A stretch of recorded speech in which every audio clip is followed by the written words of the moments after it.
Hello les amis, on est mercredi après-midi, j'espère que vous allez bien, vous êtes en super forme. Ceux qui ont des enfants peuvent profiter en fait de leurs enfants, hein. Le mercredi après-midi, je crois que c'est congé. Je n'en ai pas, je ne peux pas savoir. Voilà, voilà. Donc, dans cette petite vidéo, parce qu'elle sera pas très longue, je vais vous parler un petit peu de la preuve de réserve ou la proof of reserves, avec un petit accent américain. Je vais vous expliquer un peu ce que c'est, les avantages, les inconvénients. Voilà, c'est tout. Et, ce sera pas très long. Vous pourrez peut-être regarder cette fois la vidéo jusqu'à la fin. On se retrouve juste après le générique. À tout de suite.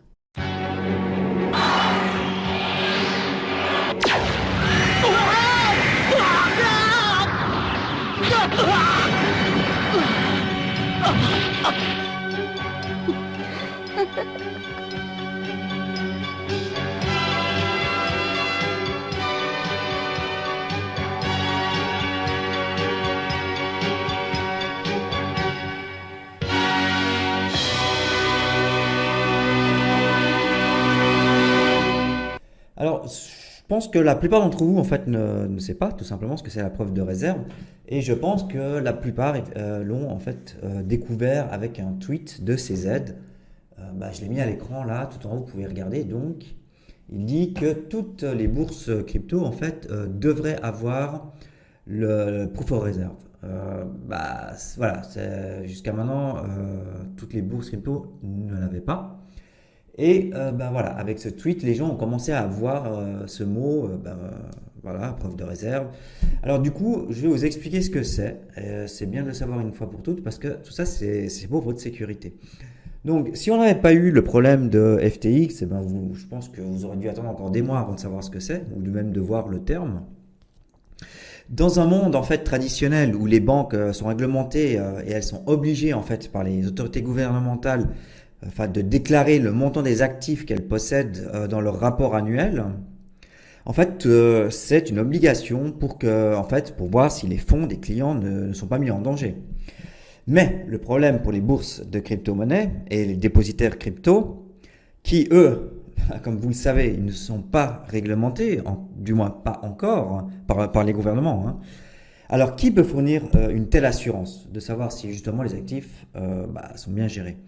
Alors, l'effondrement d'FTX et les autres faillites récentes, hein, comme Celsius ou Three Arrow, montrent à quel point il est vraiment important en fait pour les utilisateurs de pouvoir vérifier que l'échangeur ou le dépositaire qu'ils utilisent en fait gère réellement leurs fonds de manière sûre et responsable. C'est en fait ce que garantit la preuve de réserve. Alors du coup, qu'est-ce que la preuve de réserve?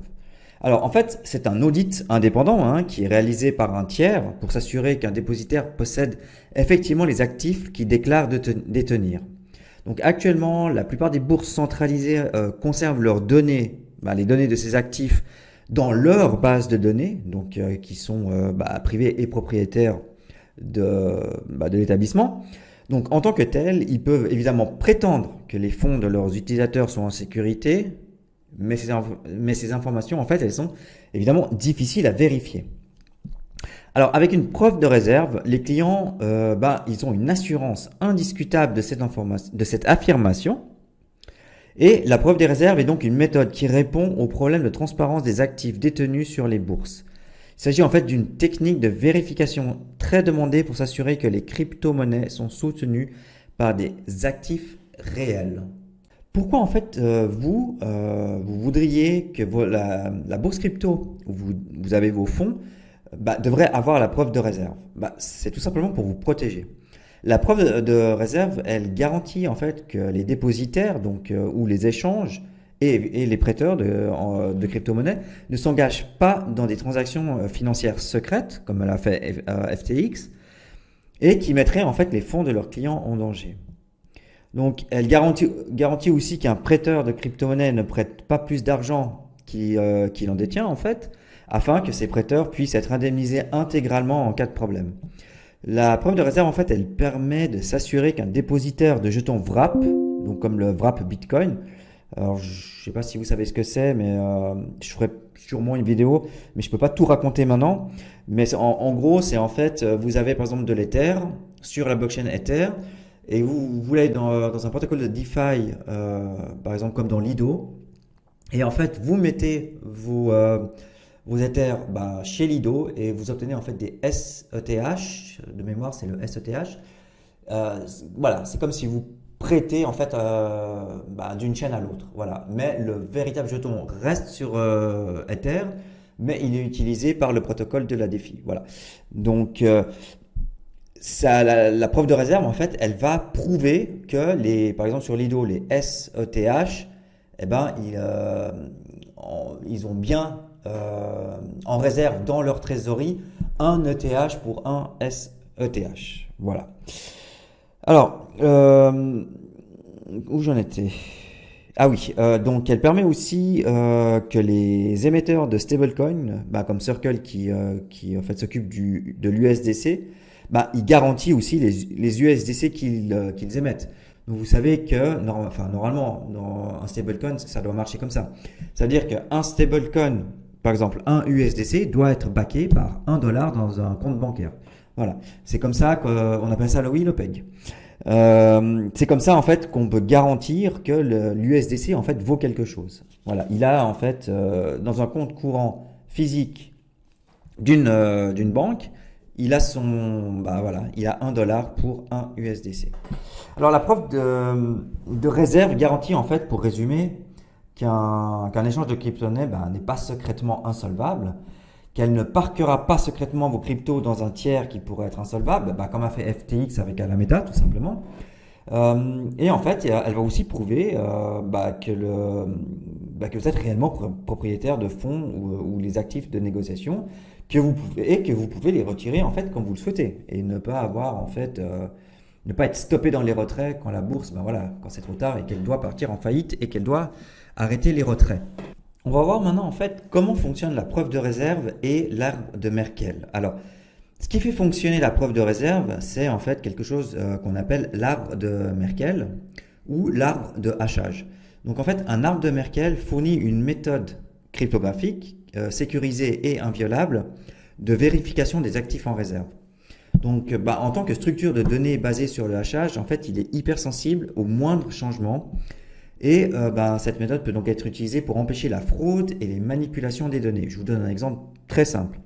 Si une bourse tente de modifier les enregistrements pour indiquer qu'elle dispose en fait de 12 millions et $1 de réserve, alors qu'en fait, en réalité, elle n'en a que 12 millions, le hachage change complètement. Et ce changement, c'est une alerte qu'on peut tout de suite avoir. Donc la preuve de réserve de l'arbre de Merkle, donc, comme on l'a déjà mentionné précédemment, un petit peu il y a quelques minutes ou voire même quelques secondes, la preuve de réserve de l'arbre de Merkle est effectuée par un tiers indépendant. Voilà. Alors maintenant, tout simplement, je peux vous montrer je peux vous dire comment ça fonctionne. Vous montrer, ça va être un peu compliqué. J'ai pas trouvé, j'ai pas trouvé sur internet comment vous le montrer. Donc, alors le vérificateur indépendant, il prend d'abord un snapshot de tous les soldes des utilisateurs détenus sur une bourse de crypto-monnaie et en fait il l'organise dans un arbre de Merkle. Alors ce gigantesque ensemble de données, en fait il est soumis à une fonction de hachage cryptographique. En fait c'est comme un algorithme informatique qui brouille les données et les restitue sous la forme d'une seule chaîne de 64 caractères. L'auditeur, lui, après, il recueille les signatures numériques de l'échange qui indiquent en fait le total des soldes dont il dispose. Puis en fait, il va le vérifier qu'il correspond au solde des utilisateurs représentés dans l'arbre de Merkle. En fait, cela montre que tous les actifs des utilisateurs sont détenus dans la réserve de la bourse. Donc si ça match, aucun problème. Ensuite, l'utilisateur, il peut ensuite vérifier que ces actifs ont été comptabilisés dans la vérification de la preuve de réserve en utilisant en fait un identifiant d'enregistrement unique en le comparant à la racine Merkle. Donc en fait, s'il y avait un changement dans le solde des actifs, aussi petit soit-il, ou si au fait s'il s'agit d'un faux solde, en fait ça entraînerait un changement qui remonterait l'arbre jusqu'à la racine Merkle et modifierait complètement cette valeur. Donc en tant que tel, l'arbre de Merkle est une valeur unique qui prouve l'intégralité de toutes les transactions en rendant évidente en fait la moindre falsification. Alors du coup, je vais vous montrer ce que c'est un petit peu ce qu'un arbre de Merkle, comment il est organisé. Voilà. Alors voilà, c'est ça. ou ça peut être ça, ou ça peut être ça. Ah non, non, en fait non, ça peut pas être ça. C'est plutôt ça. On va passer maintenant en fait aux avantages de la preuve de réserve.